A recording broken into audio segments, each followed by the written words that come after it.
fox is gonna pick me up and run. Listen, babe. They won't be able to catch him. We'll run all the way back to the seminary. You're not driving over to your spot, you're just running. Okay, let's start. Amen. Our Father, who art in heaven, hallowed be thy name.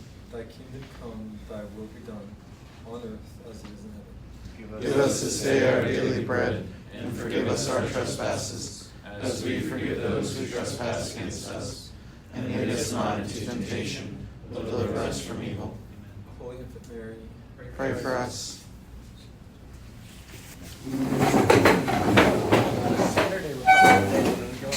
Alright, so let's look at the horizontal handout.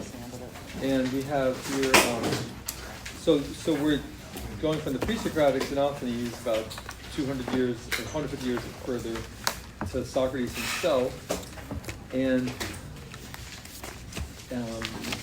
yeah, I guess we could just start reading. So what background do you need here? So this is a book called The Memoirs of Socrates.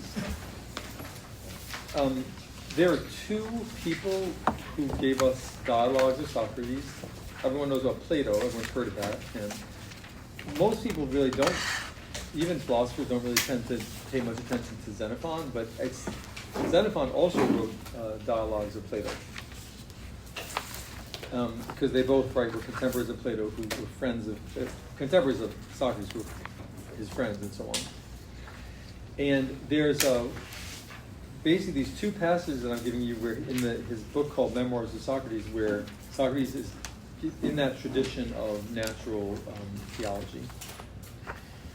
And the person he's speaking with here, sometimes they'll give you the name, it'll say Socrates, and then the person's name, I forget who it is, but basically he's questioning, actually, okay, his name is Aristodemus, doesn't really matter, but this guy Aristodemus, or Aristodemus, he's basically saying, well, I think that I'm okay with there being gods, but I don't think that there is providence.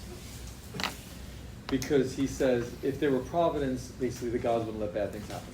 Right? As you'll hear, I'm sure, many times in seminary, that's the Aquinas in his question on God, and what is it, Summa question 2, article 1, does God exist? In one of the replies to the objections, he says the most common reason that people think God doesn't exist is because of what we now call the problem of evil, right? It's because of the existence of evil. So Aristodemus here is kind of saying the same thing. Now, of course, he's an ancient Greek, right? He's not a monotheist. But he's saying, well, I don't think there's providence because it seems like things just happen randomly and so on and so forth. So then it shows you, right, how what we were saying about Xenophanes, right? We listed 7 characters of God, and then I listed some extra ones like providential. Now we have very little text, right? But part of why I'm so bold as to put that is because he kind of seems to indicate that. And then the next text we have, well, there's Anaxagoras, who we'll read, but then Xenophanes, Anaxagoras, and the next one is Socrates, and he's arguing in some detail for providence. So to me, that's an indicator that there was more of a tradition there that has not been retained. And just so you know, too, that I'm not being too bold when I call it a tradition. In Aristotle's Metaphysics, which we'll read a year from now, it's the same kind of book, right? And that's for your other gray hours of a book. He mentions that there was another, I forget the guy's name, like Hermotimus or something, who was also teaching this kind of thing, but who, his works are lost. Okay, so see, because otherwise you might think, like, how are we getting, where's this capital G God coming from, like, right? Okay, I guess Eric, do you want to start? The first full paragraph. So this is Socrates' argument, basically defending divine providence. Really, it's interesting, kind of the first full text we have, that's not just a fragment about God, is defending, God, divine providence against someone who's saying that there is none because of, it seems like things just happen, randomly, especially bad things. Okay.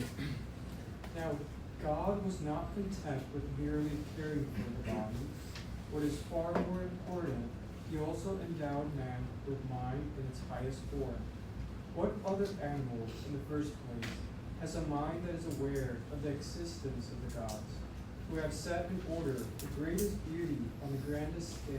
Okay, so notice, right, the first fragment from Xenophanes, God is one, okay, unicity, supreme among gods and men. So this is that using the word God both with a capital G and with a lowercase g, as I explained last time. But right away, that could be, it's important to be clear about that, otherwise it's very confusing because we don't do that, right? We don't use it, not normally. Scripture does it occasionally. Okay, let's read 4 types of spiritual beings on the definition sheet. Tyler?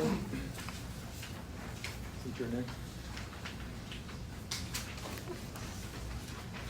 4 types of spiritual beings.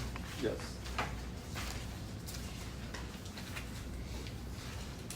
And then it says Socrates, also his followers such as Plato or Apuleius is a like 1st century AD, 2nd century AD kind of Platonist.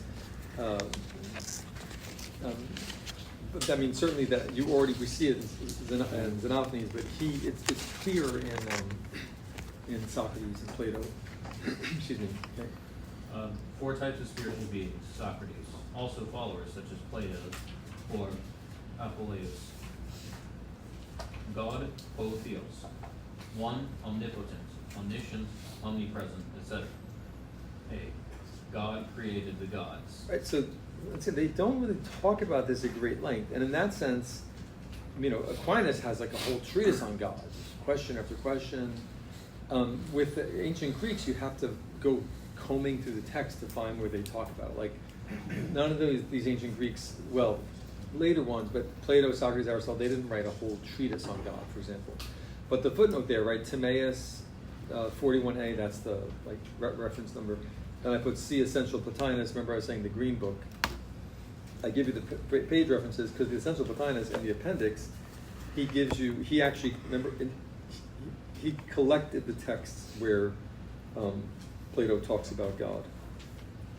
And certainly there are imperfections in it and things that aren't quite right that we'll talk about when we get there. But the basic idea is there. The imperfection is things like, well, he introduces an intermediate between God and creation called the demiurge, so we'll come back to that later. Okay, but he does say that God created the gods, okay? I, Xenophon on Socrates. Plato uses God broadly. God used for eternal, omnipotent God, and for what we would call spirits. Right, because what Plato is very strong on there being immaterial being, and that's actually what comes first. So obviously the gods can't have, for Plato, the gods do not have bodies. He's very clear about that. Okay. 2, higher spirits, non-anthropomorphic, created gods. 3, lower spirits, intermediaries between God / gods and men. A example, Socrates, Daemon, spiritual messenger. And 4, souls, before birth and after death. Right, so those are the 4 types of spiritual beings, right? God, the higher spirits and lower spirits. The distinction there is in the Symposium, Plato's Symposium. We're going to read a short excerpt from it. And then Socrates mentions that he has this daimon, meaning it just means spirit in Greek, that kind of tells him not to do certain things. So he mentions that in his Apology. And he's, it's obviously not God with a capital G. It's not one of the gods beneath. It's another level. And then souls are obviously also spiritual beings in this approach. So, in the footnote there, right, non-anthropomorphic created gods. I give EN stands for Nicomachean Ethics, Ethica Nicomacheia from Aristotle. So Aristotle also will use it this way, as right, God with a capital G and lowercase g. So what, in terms of, I don't know if this will come from like patristics or church history, but so the way it played out then was that there were, with Christianity, is that after Christianity came along, some of the people who were critical of Christianity, like this guy named Celsus, or actually Porphyry, Gary mentioned in Latin class, Porphyry, he wrote a treatise against back to Christianity.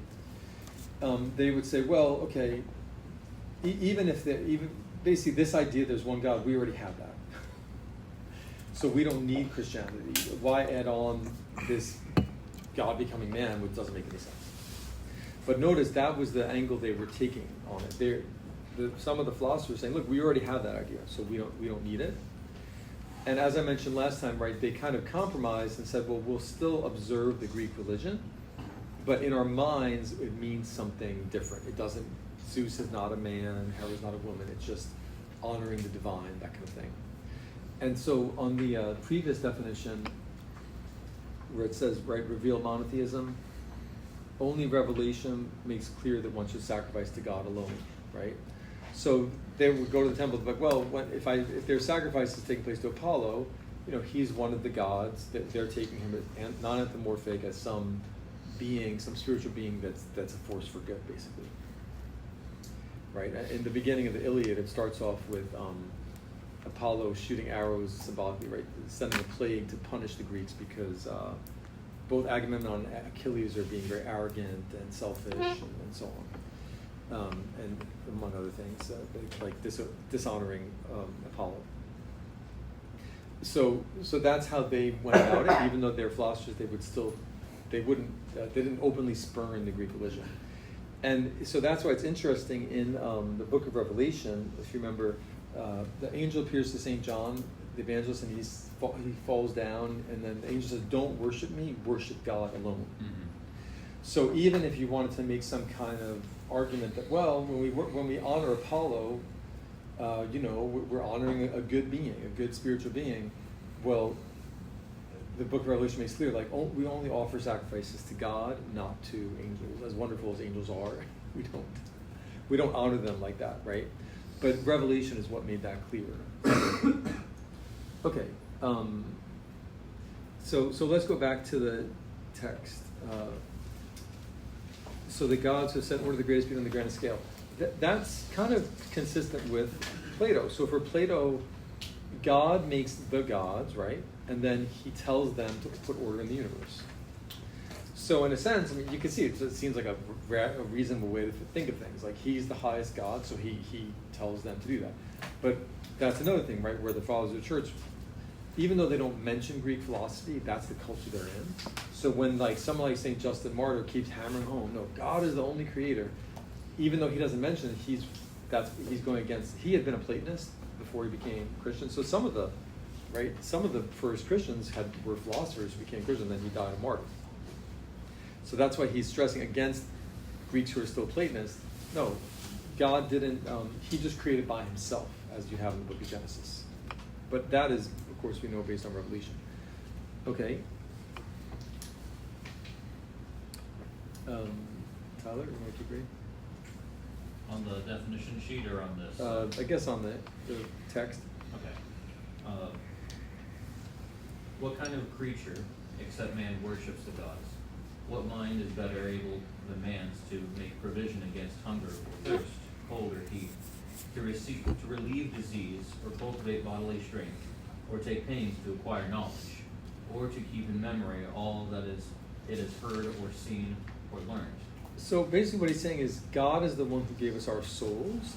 This is basically the idea that he created us or made us so that we would be able to be higher than animals, right? Be able to, everything he talks about. So notice he's basically appealing to our experience. He's saying, look at all the special features, if you will, that humans have that allow us to flourish and be happy, and more so than other animals. Okay. Isn't it quite evident to you that, compared with other creatures, men live like gods, naturally supreme both in body and in mind? So notice, right, what we have in the definition sheet, right? We have a spiritual nature as well. We have an animal nature. We also have a spiritual nature, because, right, what does it say? Higher spirits, lower spirits, right? That's what gods mean. Gods means these higher spirits. And there's all kinds of details actually on that at some level in Plato with this. It's about what they do, and it ties in with astronomy and the zodiac, and so a lot of that now we obviously consider to be obsolete. Naturally supreme both body and mind. Okay. So see, men live like gods. That's our spiritual nature. That's what he's getting at there. Okay. And by the way, you could think of scriptural parallel there. You guys probably recite Psalm 8, right? In the divine office. Some of you made him little less than a god, right? I think the Septuagint may translate that you've made him a little less than an angel. Okay. A person with the mind of a man, but the body of an ox, would not be able to do what he wanted. And it is no advantage to have hands without intelligence. What would that be referring to? Body of an ox, maybe like a centaur. Anybody? So just the point, what's the point he's making? It would be no advantage to have a human mind but an ox's body. What's the basic point? You gotta be able to like use your hands if you're coming up with ideas and inventions. Right. And Aristotle will talk about this.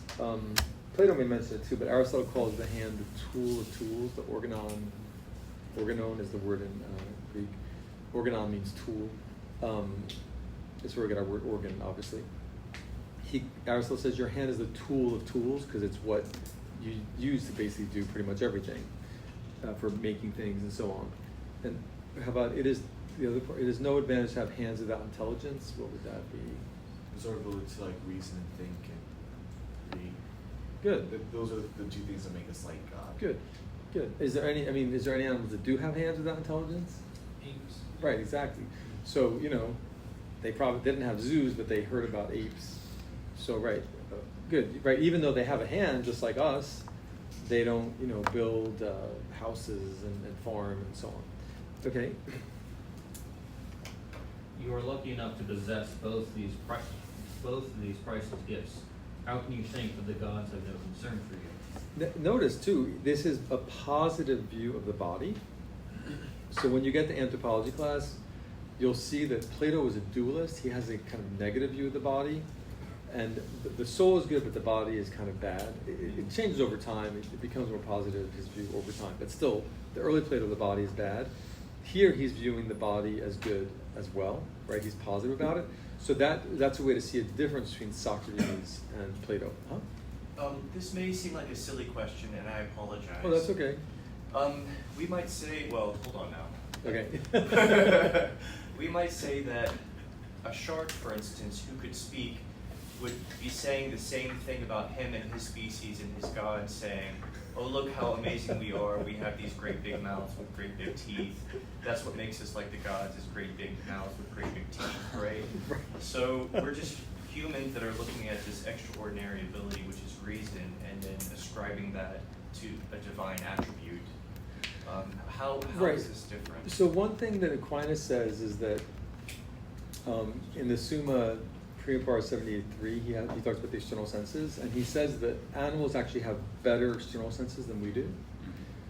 So they were aware that birds could see better, and now really they didn't understand much about like animals. So animals do have superior external senses, right, to us. So what Thomas says is our superiority to the animals is not based on our external senses, but based on our intellect, on our mind. Huh? But I'm not commenting on the nature of the senses. I'm commenting on this unchallenged assumption that our ability to reason and have intellect is Right. automatically ascribed to divine beings, and our association with those divine beings is what we ascribe to them a priori, which is our intelligence. Okay. And that could be said for any other species looking at its positive attributes. So what's the difference between reason and like having a big mouth? That's kind of the question. Because it's true. I mean, they can really give a nasty bite. Watch some of these documentaries. But that's the kind of question. What's the difference there? I mean, it's just by the nature of our intellect, which is our ability to abstract and pull together disparate concepts to create third. Intellect is a very powerful organ. Right. Right. So, I mean, that's kind of like, I think he gets into that, right? Like the idea he gave them what other animals do with their natural endowments, we have to use reason in order to do. So other animals have natural clothing and weapons for defense and weapons for hunting, basically. But we have to use our reason to provide that. So in that sense, we seem to be inferior to other animals because, I think he mentions this, we seem to be inferior because, you know, we, right, like a small child is helpless and we don't have natural clothing and natural weapons, right, for defense or for feeding ourselves. But then reason actually is something that can do all that and then do a lot more than just bodily survival. But why is there the association with the gods? Like, why is it that we have to have this a priori assumption that because we have these legs? I'm not sure that it's a priori because, remember, he is appealing. So a priori means you're doing something independently of experience, but he's arguing from experience. So this would be a posteriori. This is a classic example of an a posteriori demonstration for God's existence. The a priori argument would be Anselm's ontological argument, which is, I call it the epistemological argument, which is the idea that St. Anselm in his book says, God is that than which no greater can be thought. So I start off with my idea of God. A feature of that than which no greater can be thought is that it exists. Therefore, God must exist. So that's an a priori argument. Because I'm just saying, I have an idea of God, therefore God must exist. And Thomas in the, with all due respect to St. Anselm, in the Summa, question 2, article 1, Utrum Deus, right, whether God exists, one of the objections is that. One of the objections says, well, we know that God exists because we have an idea of a perfect being. To not exist would be an imperfection, therefore God exists. That's the kind of thing that atheists like Bertrand Russell will make fun of. He'll say, well, it's, what if I have an idea of a teacup floating around Mars? Now, actually, that doesn't really work against the argument because a teacup is not something that possesses every perfection. Teacup is just a kind of trivial item. But God is supposed to possess every perfection. And so that's an a priori argument. And Thomas actually disagrees with that, and he says, just because something exists in my mind doesn't mean it exists in reality. So he rejects Anselm's argument. But this is a classic a posteriori approach, meaning we're going from experience. So we're seeing, okay, humans are different from animals, and then we're asking, how did that happen? Why did that happen? Where did that come from? So we have this thing called mind, right? And then later he's gonna go, this thing of intelligence, so he's kind of starting off with the pragmatic side of it here. And so this is where it's also important, right? Like humans, so people, I was reading an article, I was reading a little bit, about animals, something I work on a little bit. And there, the article was like, well, I won't give you the whole story, but the important point is the guy said, well, we really don't know how humans are different from other animals. I could tell you the book, I could show it to you. But in a lot of the literature on this, and that's a philosopher writing, but both philosophy and the study, ethology, the study of animals, they'll then say we just don't know how humans are different from animals. So that's the materialist approach, which views it as a difference of degree between animals, right? Not a difference in kind. So what he's arguing here is that there is a difference in kind, and he's arguing that a posteriori based on our experience. And the difference in kind is, so for example, language, math, sophisticated tool use. And so the question is, so a posteriori means, there's two meanings that it has. So these are all things we're going to be going through, so this is just kind of looking over. So the modern meaning is, after experience or based on experience, right? And so certainly in the modern meaning, this is a posteriori, which is kind of how I was using it, right? Whereas for them, a priori means prior to experience.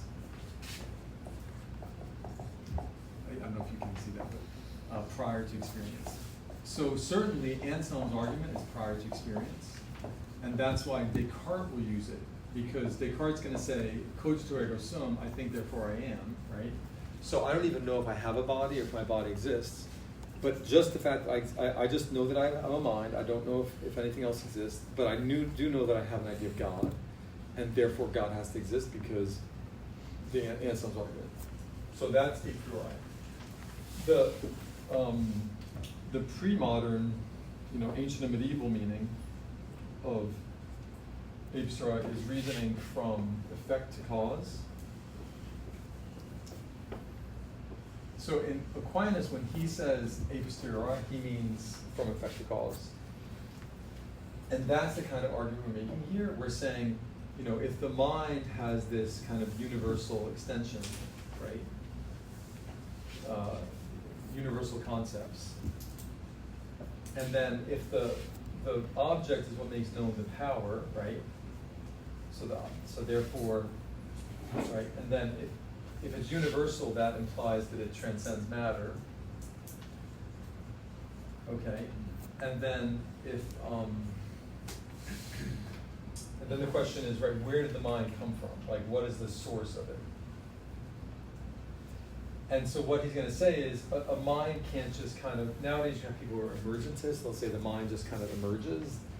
And they say it's a mystery. There's one guy who, I forget his name, Colin, he calls it Mysterianism. He says, how does the seemingly material mind emerge from the brain? He just said it's a mystery. His thing is just we'll never solve it, we just accept it as a mystery, that it just happens.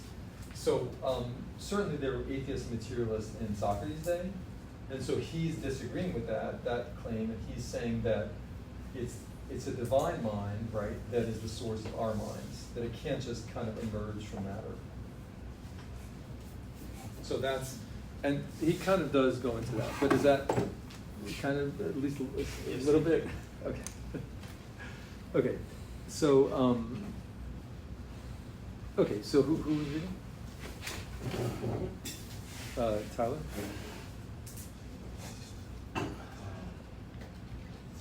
Yeah, the next page, not this page, but the next pages are going to kind of come back to us. What do you expect them to do before you believe that they care about you? Send advisors.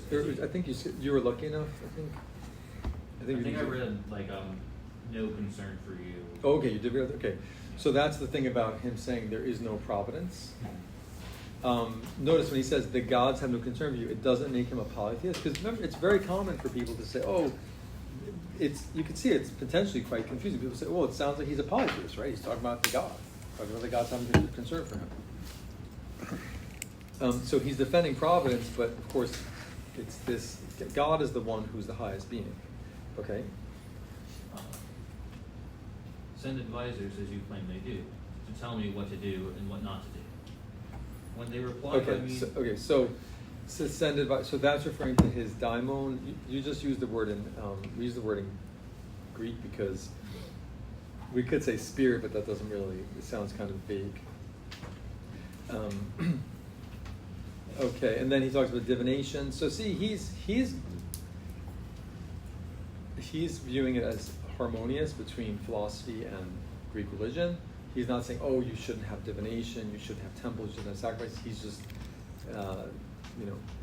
reinterpreting that, having a different hermeneutic for it. Michael, do you want to read My Good Friend?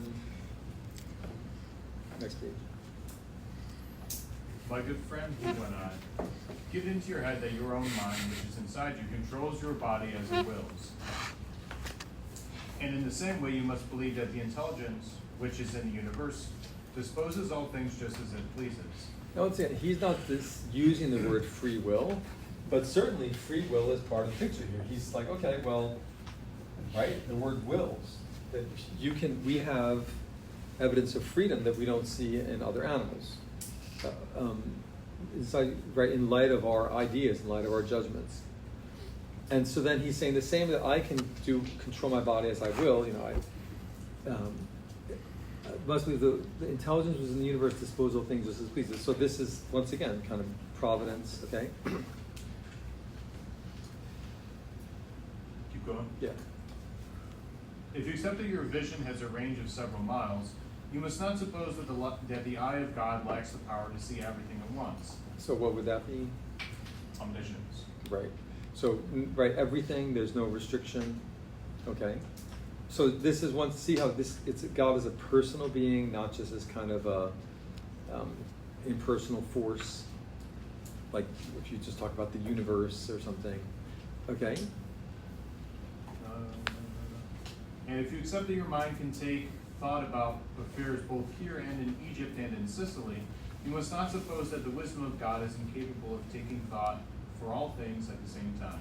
Right. So obviously he's saying God has wisdom, that he knows about everything.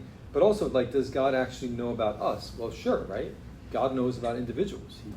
He's saying he's taking care of you, so God knows individuals. Because another thing people will say is, oh, well, the ancient Greeks thought that there was a God. Aristotle thought there was a God, right? But God doesn't know individuals. But Aristotle himself never denied that God knows individuals, right? So it's kind of anachronistic. The later Islamic philosophers like Avicenna and Averroes said that God doesn't know individuals. That was how they were reading Aristotle. But Aristotle himself never said that. And it's actually not consistent with Islam, but they're philosophers first and Muslims second. So that was never integrated into Islam. It's really separate. Okay, so this is his providence over individuals, right? Omnipotence, right? Just as I can move my body however I please, God can do what he pleases with the universe. Okay. Keep going. Yeah. Indeed, if you make the experiment of doing services to the gods to see whether they will be willing to advise you about events concealed from human foresight, just as by doing services or favors to men, you discover who are willing to do them back to you, and by seeking advice, you find out who are clear-headed. You will discover that the divine is so infinitely great and potent that it can see and hear everything and be present everywhere at the same time and take care of everything at the same time. So see, this is very important, not to just take Xenophanes in isolation, because you might go, well, I mean, there's just these fragments, it's kind of ambiguous, I'm not really quite sure. But then things that seemed that, right, it is the whole of God that sees, the whole that thinks, the whole that hears. We said, right, he's omnipresent, right, he doesn't move from place to place. Well, then we have these same ideas, but stated much more clearly, and it's not just a fragment anymore. Notice, infinitely great and potent. Well, that's, right, got divine infinity, divine omnipotence, omnipotence, omniscience, and omnipresence. So if it wasn't quite clear, and if the Xenophanes wasn't convincing enough, this is making it pretty clear. Also, when he talks about those which are clear-headed, remember how, right, with the myths, some of the Greek deities are not very admirable. So Dionysius, for example, right, his followers are getting drunk, and we'll see that with Heraclitus. He talks about there's a kind of can be a very dark side to some of the Greek deities, and so when he talks about finding out who are clear-headed, I think he's also saying, as far as the gods, you're not going to emulate Dionysius and practice getting drunk, like emulate Apollo, who is representing justice and so on. Okay, but that's pretty much, you really couldn't hope for a much better, clearer statement than that, right? That he's infinitely great and potent. This is the clearest statement I know of about this topic, other than Aristotle, and then later the Stoics, Epictetus. Okay, next, Brian.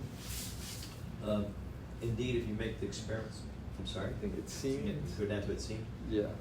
It seemed to me that by speaking in this way, he made his associates abstain from irreverent and wrong and discreditable actions, not only in public, but also when they were by themselves. So that's very significant too. This is moving from an honor-shame ethic, like you have the Iliad, where look, there's nothing dishonorable about taking a concubine in addition to my wife, and that's just how it is, right?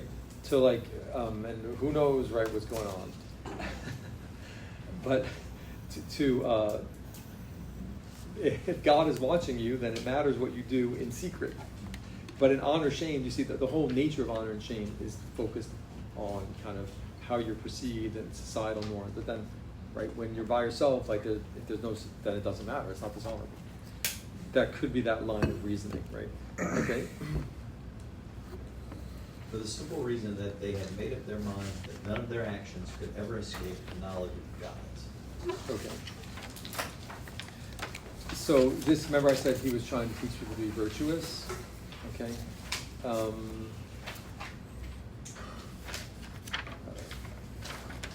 Next, so that was from book 1, chapter 4. And next is book 4, he comes back to this. So like I said, it's just kind of scattered in there. It's just Xenophon writing down conversations that were had. Page 1 and 2, he says, Euthydemus, right? So this is Euthydemus, another interlocutor. Because we need a great deal of it, they supply in the greatest possible abundance. So the same kind of argument I'm jumping into here, right? The gods were providing us with water, the idea of providence. Timothy, he says this too. These two shows their forethought. Right. So remember, for them, God kind of delegates things to the gods. Now, just that is actually very much part of Catholicism. There's a whole field of angelology. I almost sort of course on angelology. It was a fun course. It's been a whole semester on that. And right, that God does delegate things to angels. I mean, we know it from Revelation, right? The Annunciation. He could have just appeared to Mary, but instead he sent an angel. I mean, it happens all the time in Scripture, right? The Old Testament, New Testament. So, whereas for us, God is the only creator, as we know from the book of Genesis. So, even though he's saying, well, God is the one telling the gods to kind of take care of us. Certainly that's not true for creation, but it is true in other ways for the angels. Okay, and by the way, the word forethought there is similar to the idea of providence, because providence is the pro video, means to like foresee. Pro is for, and then video is to see. So providence means like foresight. So there, that word there is maybe, in a sense, that may be the first occurrence of kind of the word providence, so that developing. Okay. And what about them providing us with fire as an ally against cold and darkness, and as a partner in every art and in all the things that people prepare for their own convenience? So notice, what did the myths say about the origin of fire? Prometheus. And did the gods want to provide us with it? No. He was a titan who was, remember, not on good terms with the gods, right, because they overthrew them, and he stole it from them. So see, he's actually subtly, maybe from, if you were a Greek religious person, if you part of that polytheism, not so subtly, reinterpreting and really reworking and subverting, I guess, the Greek myths, right? He's just ignoring anything that, and contradicting things that would have the gods being at odds with each other, deceiving each other. So, and he talks about this in a dialogue called the Euthyphro as well. That's right, about the gods shouldn't be contending with each other. Okay, so fire that we use in arts, like I guess metalworking and things like that. Okay.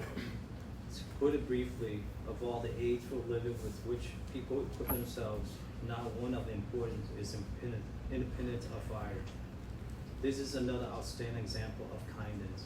Okay, so obviously like cooking, this is things we take for granted in such a highly advanced technological society, but right, cooking and things like that, so your food doesn't spoil. That is another example of, so the word kindness there is actually the word philanthropia. So a better translation would be love for mankind, right? Philanthropia, that's where we get our word philanthropy. But philos means love or friendship, and then anthropos means human, so love for humans or friendship for humans. So the translation there is a little bit weak because kindness just sounds like, okay, well, they're being kind, but it actually says philanthropia, love, friendship for humanity. Next. And the fact that after the winter solstice the sun comes nearer, ripening some things and drying up others which have passed their prime, and that after finishing this task it comes no closer, but turns back the fear of injuring us by too much heat. Right, so I mean this is the design argument, right? That is kind of vaguely implicit in Xenophon, here is being made clear, right? That if there's an orderly effect, and this is the a posterior argument in the sense of, right, the ancient and medieval sense, from effect to cause. An orderly effect requires an intelligent cause, right? It doesn't just happen by accident. Now, obviously there's a lot of people who disagree with that, so starting with like a lot of, like Kant, for example. But that's how ancient the design argument was. It wasn't invented by like William Paley in the 1800s. Here it is in Socrates and whatever, 450 BC. And so he's saying it's not by chance. Now, the person who's going to really do the best job defending the design argument, because it's also in Plato. Plato mentions it. He says it's not just by chance that, the world that we live in, the earth is so balanced and orderly. But Aristotle defends it in great length. And usually in the spring we go through that. Okay. And then when, as it recedes again, it reaches the point where even we can see that, if it recedes any further, we shall be frozen stiff by the cold. It turns again and approaches, so that it traverses just that part of the heavens in which it can do us most good. What about all this? So there's a book called The Privileged Planet. There's also a documentary about it. And they go into the science of this, that the Earth has all these features that make it the habitable planet. Even things that, people didn't even just recently discover. So the Earth has like a magnetic field that's generated by its core, because its core is hot and spinning, and its eye has iron in it, and so that protects us from solar rays, which are very destructive. Apparently people on the ISS, the space station, they have to insulate it with lead so that the cosmic rays don't kill them. Like they give you cancer, it can be very deadly. So it just so happens, right, that that's the design argument. It doesn't just so happen that God wanted that, he wanted us to live on a planet that was inhabitable, so he made sure that it happened. Okay. Yes, indeed, he said, this too gives a very strong impression of happening for the benefit of mankind. Okay, so he's and he's not 100% on board. The interlocutors can be they don't always agree. So he's like, yeah, probably. Okay, so but probably there's some benevolence. Maybe there's this. Yeah, it does seem like there would be a divine benevolence there. So we talked about the divine goodness, right? If he hadn't made honey, figs would taste sweeter, from Xenophanes. Okay. And then, since it is also plain that we could not endure either the heat or the cold if it came on suddenly, what about the fact that the sun approaches and recedes so gradually that we don't notice that we are passing into either extreme of temperature? I'm wondering now, said Euthydemus, okay, whether the gods have any function other than looking after men. My only difficulty is that the animals share these benefits as well. I mean, this is the beauty of these conversations is that right there, he's also raising objections, right? This is kind of like the distant precursor to the Summa in the Middle Ages, where Thomas will have objection 1, objection 2. So he's not just saying, yes, Socrates. He's like, well, yes, sure, it does seem like they're taking care of us, but then on the other hand, animals also share those benefits. So then maybe it's just by nature. Maybe there's not a god or gods. Okay. Naturally, said Socrates, because it's obvious, isn't it, that animals too are born and reared for the benefit of mankind. What other creatures enjoy so many benefits as man does from goats, sheep, cattle, horses, and donkeys? More, it seems to me, than from plants. Right. So basically, it's very down to earth. It's very concrete. He's saying these,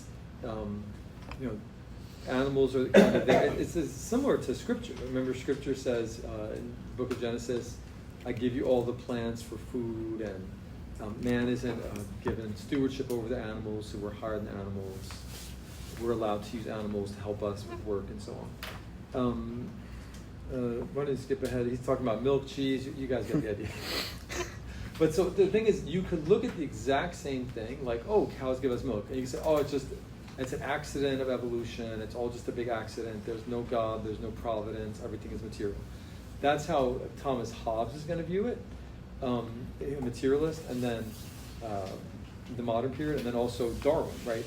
Even though Darwin presented himself as a theist, in one of his letters he said, he's like, I really should not have mentioned God in my book. He said, in reality, I don't think God had anything to do with this. But he said, well, I didn't want to come out and say that in public. So there was a lot of Darwinian atheists. Even if he himself maybe was an agnostic, then you have other people like, the guy who was called Darwin's Bulldog, Huxley, who was, there were a lot of Darwinian atheists. So whereas they're saying, no, this is God providing us. He made cows so that obviously they can feed their young, but then they can help us. Okay, we'll skip to the next. I agree with you about that too. I observe that even those animals which are much stronger than ourselves are brought so far under human control that people use them just as they like. So some parallel to the book of Genesis. Okay. And what of the fact that they have equipped us with senses appropriate to the different kinds of beautiful and beneficial objects that surround us, so that by means of these senses we can enjoy all good things. And the fact that they have implanted in us reason, which enables us to think about and remember our sensations, and so discover the beneficial effects of each class of objects, and devise various means for enjoying what is good and avoiding what is bad for us. Then there is their gift of communication, which enables us through instruction to share reciprocally with others everything that is good, and to enact laws and live in organized communities. Okay. So reason allows for sociability. One definition, right, where is the rational animal, but in the Politics, Aristotle also calls us the social animal, the animal that lives in society, zoon politikon. You could say political animal, but that maybe sounds strange, but social animal is, I think, a better translation. And that, we have society, culture, and everything we're talking about. Go ahead. There is every reason to suppose, Socrates, that the gods show great concern for human beings.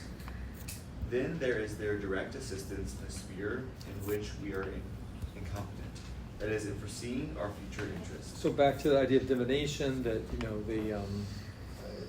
right, divination means using whatever, I don't know, like throwing dice and seeing what comes up, and then you say that's how you tell the future. So that's part of the Greek religion. So he's agreeing with that. Why don't you skip to, you will discover, Gerald? See the bottom paragraph? You will discover for yourself that what I say is true. If, instead of waiting until you see the gods in physical form, you are content to worship and honor them on the evidence of their works. Right. So this is, once again, like on the evidence of their works, right? From the effect to the cause. In physical form isn't really, I'd have to look at the Greek there to see what exactly it says, but okay. You should reflect that the gods imitate as much themselves. Or intimate, that meaning they're hinting at it. Okay. Other deities give us good gifts. Now this is an important passage because this is going to be where he's going to distinguish between God and the gods. Other deities, and it would be helpful if they capitalize the H and he. Right? So, because you could always say, well, all right, there's God and the gods, but he doesn't really say that. Well, here he does actually say that. Okay. But never reveal themselves in any act of giving. And in particular, he who controls and regulates the whole universe with all its goods and beautiful contents, which he ceaselessly supplies for our use, so you can see, and healthy. So you can see this is Politics, because he who regulates the whole universe. So not the other deities, but the God who is omnipotent, omniscient, with all its good and beautiful contents. You could translate that differently. Another translation would be, in whom are all good and beautiful things. So he who controls and regulates the whole universe, in whom are all good and beautiful things.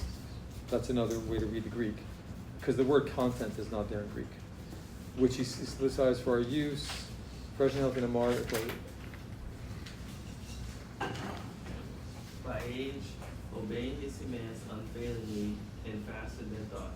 He can be seen to be carrying out the greatest works, but in detail administration he is invisible to our eyes. Reflect that the sun, which is supposed to be manifest to all, does not permit human beings to regard him directly. Anyone who attempts to observe him without due respect is deprived of sight. So this is a theme that Aristotle will bring up, that the highest things are hard for our mind to grasp. So it's like us looking at the sun. He says this in the Metaphysics. And so the same way we're blinded if we look at the sun, trying to think about God is difficult for us. And notice, right, he's invisible to our eyes. And then he's going to make a comparison. And he's going to say, well, my own mind is invisible, right? And yet I know I have a mind. right? Even though I can't see it or anything, it's not a visible thing. He's going to say the same thing is true of God. So he's making that comparison between God and the mind. Okay? Even the angels of the God you will find are invisible. The thunderbolt is obviously discharged from above and overcomes everything that it meets. But neither in its approach nor at the moment of impact, nor in its withdrawal can it be seen. So that's some obsolete science. They confuse lightning and thunder. They thought that the sound is what did the damage, which actually you guys know is not true. So the thunder is just the side effect of the lightning, which you can't see. But they're thinking that the sound is what was doing things. So when they say you can't, you're like, wait a minute, I can see a lightning bolt. What is a thunderbolt? Well, there is no such thing as a thunderbolt really, but they're talking about thunder, is what he's talking about there. That's what he means by it being invisible. Okay. Winds are themselves invisible, but their effects are plain to us, and we can perceive their approach. Moreover, there is... So just different examples of things that are invisible but still have a visible effect. That's what and then he's going to say our mind is invisible but has a visible effect. Okay. Moreover, there is the human mind, which partakes of divinity of anything else human does. Or just of anything human does, right? So the continuity that our mind, which is immaterial, had to have come from an immaterial mind. It couldn't have come just from matter. Okay. That it is the ruling part of us is evident, but even it cannot be seen. You should take this to heart, and not despise things that are unseen, but appreciate their power from their effects, and honor the divine. Okay, so that's what I meant by argument from effect to cause. And really, even nowadays, I mean, the one thing that people will, just philosophers in general, and even some materialists will agree is a serious problem for materialism is human consciousness. Because it's obviously not an observable thing. I mean, I can observe things happening in my brain, but I can't actually see consciousness, right? And yet, that's something that exists. Okay, next. Speaking for myself, Socrates said Euthydemus, I am quite sure that I shall not disregard the divine, even to a small degree. But what depresses me is that it seems to me that no human being could ever repay the goodness of the gods towards us by adequate gratitude. Yeah, I think that's a bit anachronistic. Depression is more of a modern term. It's a specific term for from modern psychology. It's not really an ancient idea. It's more of a specific problem that people have. So what saddens me. Okay. Do not feel depressed about that, Euthydemus, said Socrates. You can see that the god at Delphi, when he is asked, how can one show gratitude to the gods, replies, by the law of the state. And I presume that it is the law everywhere to please the gods to the best of one's power by sacrificial offerings. Like I was talking about before, that's why maybe God had included in Revelation John falling down before the angel saying, do not worship me. The angel said to him, okay. Well then, how can we honor them better and more devoutly than by doing as they themselves direct? But one must not fall short of one's capacity. When a man does this, it is surely obvious that he is not honoring the gods. So if he consistently honors the gods to the best of his power, he may feel confident and expect the greatest blessings. I mean, a scriptural parallel there is the parable of the talents, if you remember, where each one is given talents and they're supposed to develop them. That's where I get our word talent in English, its current meaning. Okay. It wouldn't be sensible to expect greater ones from any other source than from those who can grant the greatest benefits, or on any other ground than that of pleasing them. And how can one please them better than by the greatest possible obedience? Right, so for him, as he says in the Apology, his way of obeying God was to try to teach people to be virtuous and so on. Okay. By enunciating such principles as these, and by putting them into practice himself, he made his associates more devout and responsible. Right, or more pious and more modest, or moderate. It's actually the word for temperance, moderation. Okay, so those themes they'll be there in Plato, his monotheism, providentialist monotheism, and then also in Aristotle. And so that's a very important text for And remember, we read Vatican I, so you can see there, like, is Vatican I correct when it says that you can know about God without revelation? That's one of the top 3 texts to show you that, I think.